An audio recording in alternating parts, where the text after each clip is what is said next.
सोचिए कि सुबह 6 बजे हो और आपके घर और ऑफिस पर रेड हो जाए और कुछ ही घंटों में खुद मुख्यमंत्री वहां पहुंच जाएं।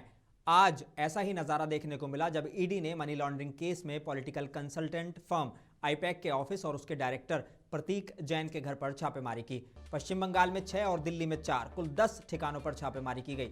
छापेमारी के दौरान प्रतीक जैन घर पर ही मौजूद थे, लेकिन मामला तब गरमाया जब पहले कोलकाता पुलिस के कमिश्नर पहुंचे और फिर खुद ममता बनर्जी यानी कि वेस्ट बंगाल की सीएम कुछ देर के बाद पहुंच गई और कुछ ही देर अंदर रहीं। बाहर निकलते वक्त उनके हाथ में एक हरी फाइल थी। इसके बाद वो आईपैक ऑफिस भी गई।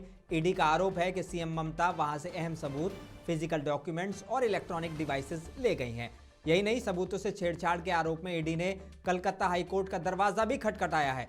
सुनवाई जुमे को जस्टिस सूरा घोष की बेंच में होगी। ममता बनर्जी ने पलटवार किया है। उन्होंने कहा कि क्या गृह मंत्री का काम हमारी हार्ड डिस्क और कैंडिडेट लिस्ट उठवाना है।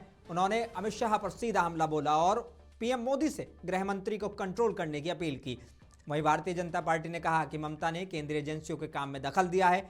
भारतीय जनता पार्टी के नेता शुवेंदु अधिकारी का सवाल है कि आईपैक ऑफिस में वोटर लिस्ट क्यों मिली है। क्या आईपैक पार्टी ऑफिस बन के चुका है? अब जरा बैकग्राउंड समझ लीजिए। आईपैक फर्म वही है जिसकी शुरुआत 2013 में प्रशांत किशोर और प्रतीक जैन ने की थी।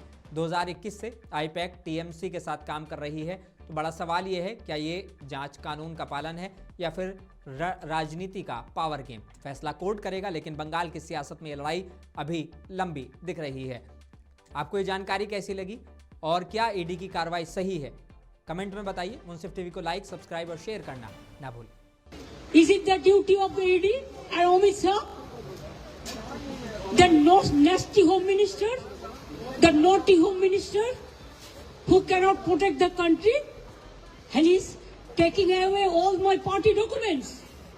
If I raid the BJP party office, what will be?